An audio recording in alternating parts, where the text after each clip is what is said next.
नमस्कार दर्शकों, जय श्री राधे कृष्णा। आप सभी को करवा चौथ पर्व की ढेरों शुभकामनाएं।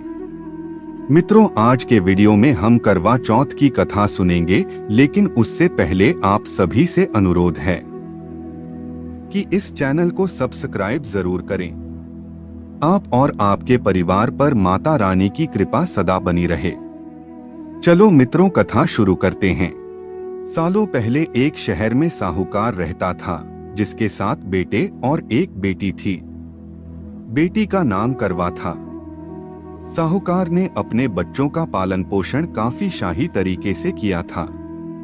सभी भाई अपनी इकलौती बहन को बहुत मानते और उस पर अपनी जान छिड़कते थे।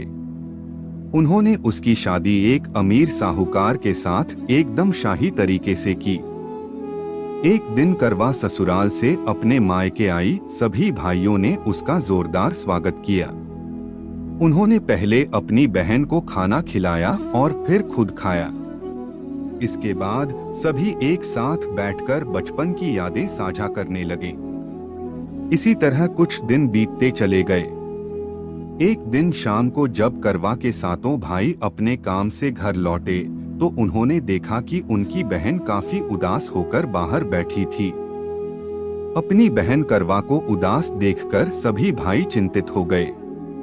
वो तुरंत उसके पास गए और उदासी का कारण पूछने लगे।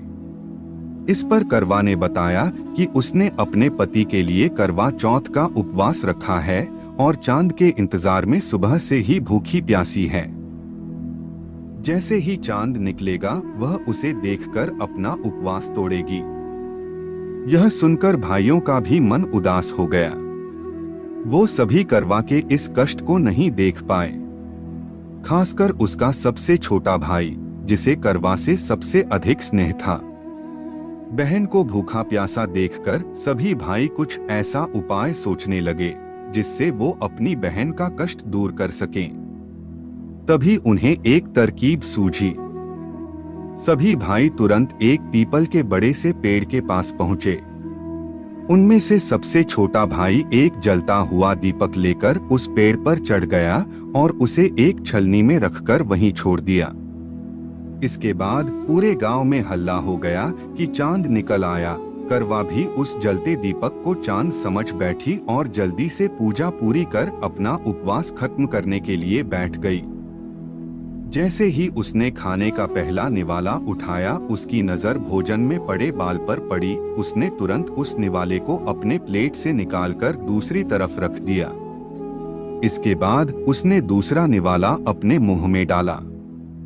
तभी उसके दांतों में एक कंकड़ आ फंसा।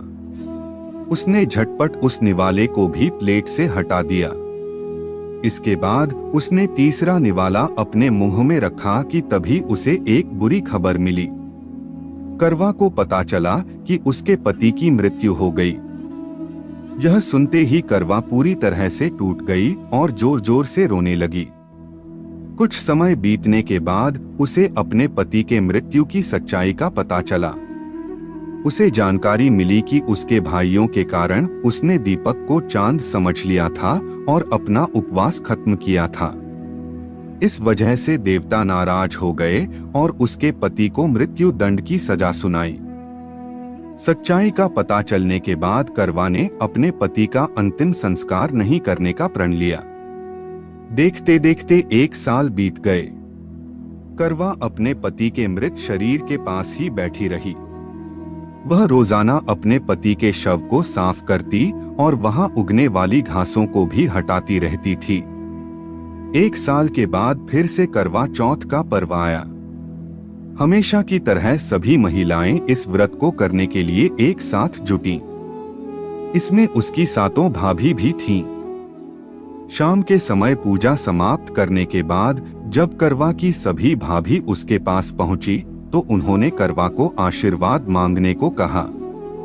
इस पर करवा ने सभी से एक एक करके अपने पति को जीवित करने का वरदान मांगा। करवा की यह मांग उसकी भाभी पूरी नहीं कर सकती थीं। उन्होंने करवा को समझाया भी, लेकिन वह नहीं मानी। फिर उसकी एक भाभी ने बताया कि उसके छोटे भाई के वजह से ही ऐसा हुआ है, तो उसकी छोटी भाभी ही इस स्थिति को ठीक कर सकती है। यह सुनकर करवा अपनी छोटी भाभी के पास गई और उनके पैर पकड़कर अपने पति को जीवित करने का आशीर्वाद मांगने लगी। पहले तो उसकी छोटी भाभी ने बहुत टाला, लेकिन अंत में उसकी छोटी भाभी ने अपनी तर्जनी उंगली को काटकर उसमें से अमृत की एक बूंद करवा के मृत पति के ऊपर डाल दी। जैसे ही अमृत की बूंद उसके ऊपर गिरी वह जिंदा हो गया और जय श्री गणेश के नारे लगाने पड़े। इस घटना के बाद से ऐसी मान्यता है कि करवा चौथ का व्रत करने से गौरीशंकर खुश होते हैं और महिलाओं के सुहाग की रक्षा का वरदान देते हैं। इस कहानी से यह सीख मिलती है कि इंसान को हमेशा सच्ची भक्ति से पूजा पाठ करनी चाहिए। अगर इसमें किसी प्रकार की कमी रहती है तो उसके बुरे परिणाम भुगतने पड़ सकते हैं।